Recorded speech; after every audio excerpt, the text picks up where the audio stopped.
Hi students, here is Meenakshi Anand, Assistant Professor and Head from MLT Department from RIMT University. So today we discuss about the viruses. So what is the viruses? Virus is one type of infectious particle which is having only two things. One is genetic material and protein coat. So what are the properties of a virus? A virus is a very small, infectious, obligate intracellular parasite. What do you mean by small? We can't see with our naked eyes, even by light microscope. We required electron microscope to see these small tiny particles. And what do you mean by obligate? Obligate intracellular parasite means they are very strictly grow under intracellular means inside the cell. And what about the parasites? Parasite means they are just like a guest. They enter our body like a guest, but they take shelter, food from our body. So virus is not having anything itself. They are just like a non-living things, like a soil, like a sugar particles. So viruses are a chemicals and by themselves cannot reproduce, cannot multiply. So a susceptible and permissive cellular host is needed for viruses to reproduce. So it required always a host, always a person who is having allow the virus to enter into itself. All viruses must have mRNA that can be translated by host ribosomes.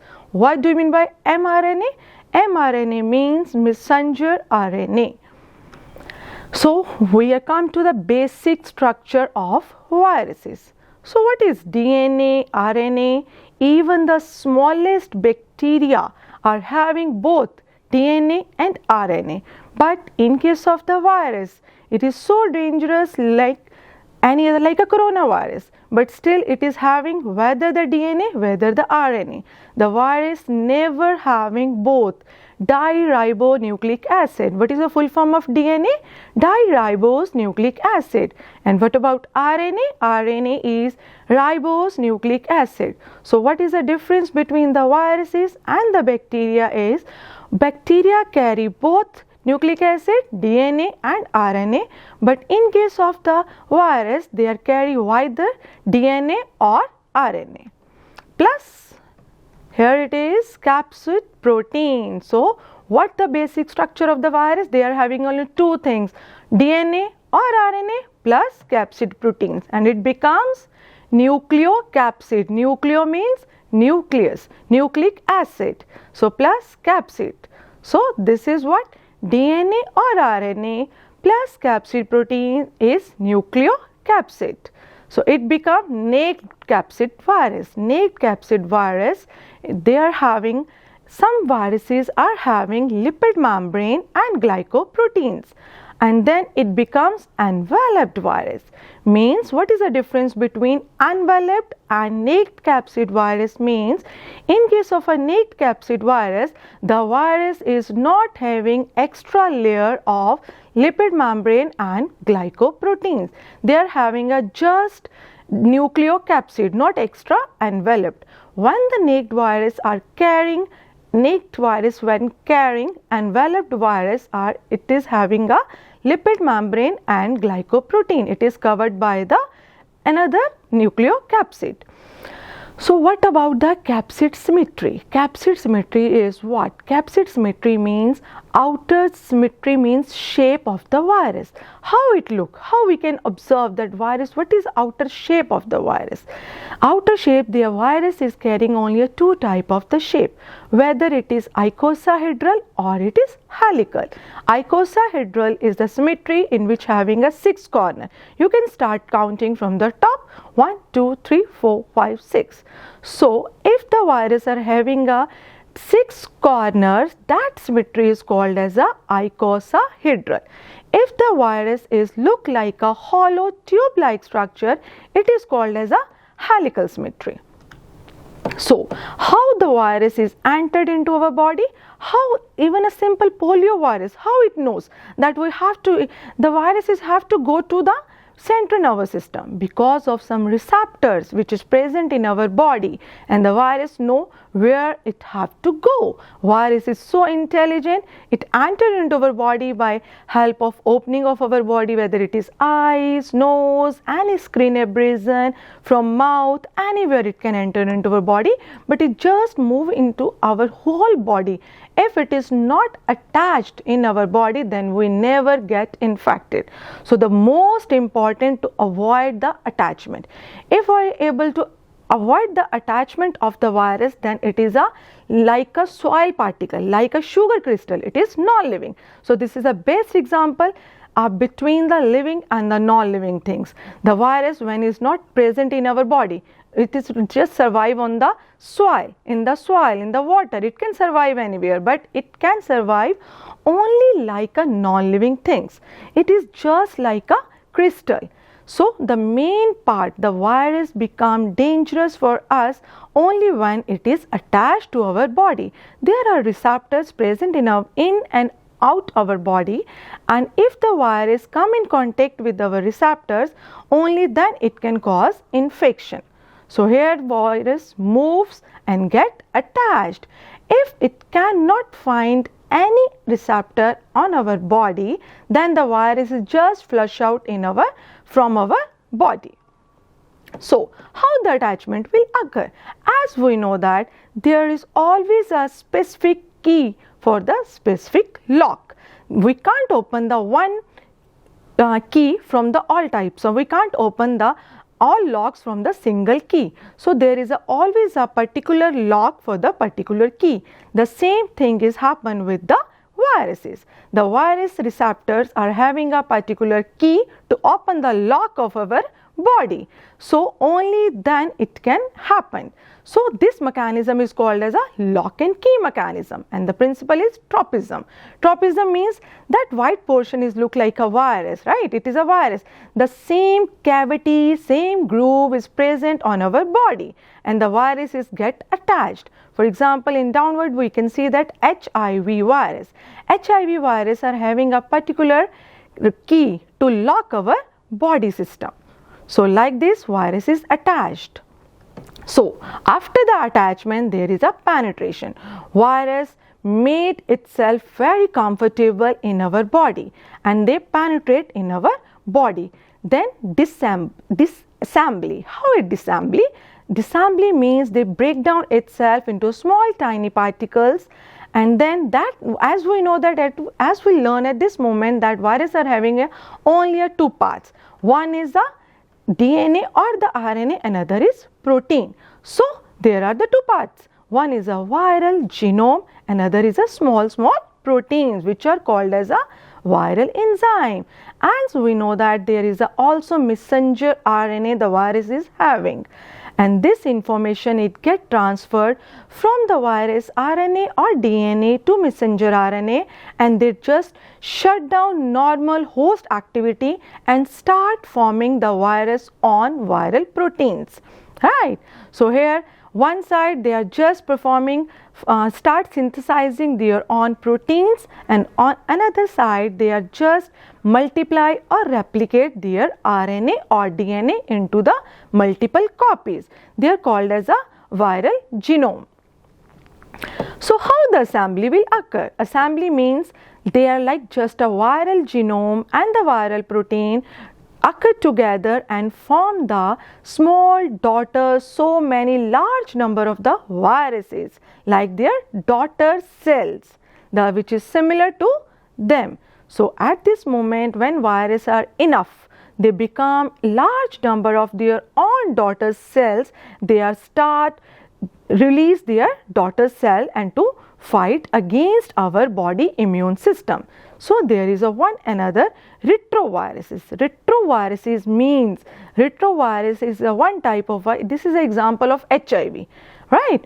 So virus particles are having SSR RNA. SS means it is a single stranded RNA, two copies of that. You can very see the black portion, you can see the small thread like portion which is called as a single-stranded RNA. These single-stranded RNA is enter into our body, and then after it enter into our body, it all, you can say, snip off their all clothes, snip off their all outer covering. Only the viral RNA is entered into our host body. Host body is means host body is who give the shelter food to the virus, like us. If we are getting an infection, then we are a host for the virus, and virus are the foreign particle which enter into our body. So this is a single-stranded RNA inside uncoated core. Uncoated core means they enter into our body without their outer proteins covering. What is the function of outer proteins? Outer protein covering is only basically for the attachment purpose. They just attached and then remain outside human body, and only the single-stranded RNA which enter into our body with the help of reverse transcription.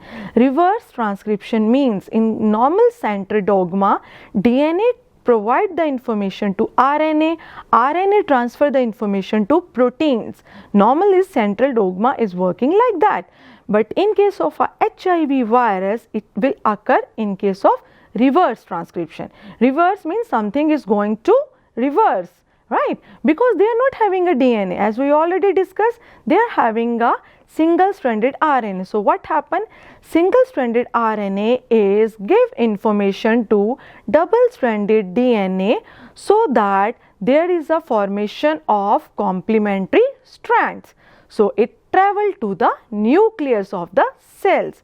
Then it integration into the host DNA. So virus is so cunning that it enter into our body, utilize our body, and they start preparing their own genome. They start preparing without showing the symptoms. They are just preparing their own daughter cells, and our body understand that this is a normal cells, and it can integrate into the host DNA, and that host DNA is normally multiplying, normally cells are going on, and along with that virus DNA is also multiply. So all of this, what is the outcome of the cellular infection? So the virus is enter into our body, virus penetrate into our body.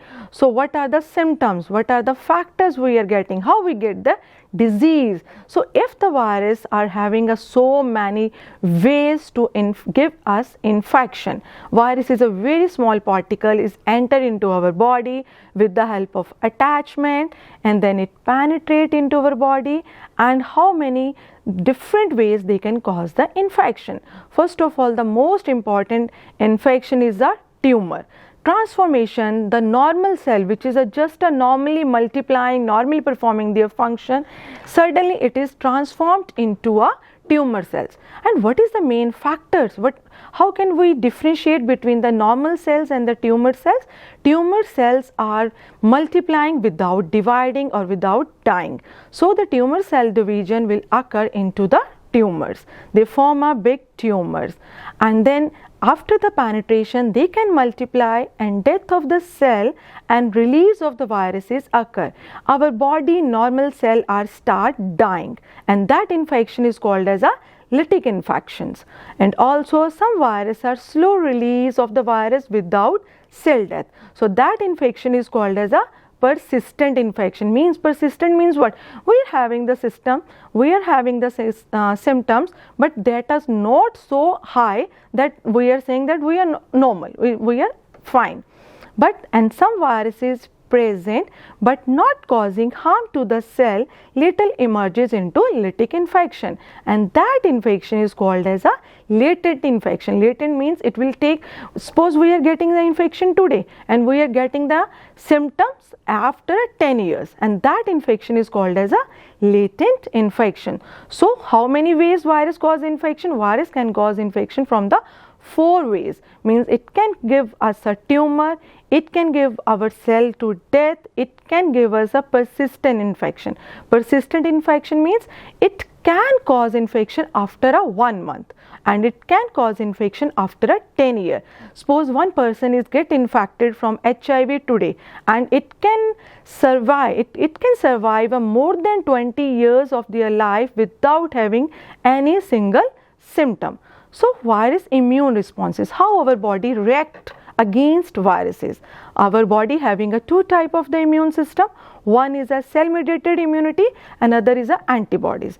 In case of a cell mediated immunity, the virus can be recovered or can be killed by our body cells. For example, like macrophages, it can easily kill or engulf our viruses. And antibodies are important in the protection from repeat exposure. Repeat exposure means again and again, like a common we are getting a common infection, right? In case of a common infection, we did not require any type of the medicine, we can recover by itself, like a common influenza. So this is a different types of the infection virus give us. We can study from this chart. One side there is a number of viruses, number of virions. Virions means a smallest unit of the viruses, and number of days and the month and the years. Suppose in case of a acute infection, we are getting a large number of the viruses together and it enter into our body, but we can recover within a week. Like a normal, you can say we are having a normal flu. The virus enter into our body, we are getting a diarrhea, we are getting the high fever, but it is only persist like a normal viral. We are getting a normal viral for 4 or 5 days and we are recovered from the simple method. That infection is called as an acute infection, means we are getting a large number of symptoms, but this will only a few days. We will recover within a 5 to 6 days. This is called as a acute infection. And then what is a persistent infection? Means today we are getting the infection and it will remain for a 6 months, like a hepatitis. We are not recovered hepatitis below 6 months. It will take symptoms, it will multiply slowly and slowly. It will take our body till 6 months, and that infection is called as a persistent infection. And like a latent infection, its example is HIV. HIV means the HIV patient can survive even 10 years, 20 years without any extreme symptoms. Why? Because viruses multiply very slowly. So this is all about viruses. So viruses is very important part of our body. We can't stay away from the viruses because it can be entered from the soil, from the air, everywhere we are having a viruses. So it is a very important. Thank you so much.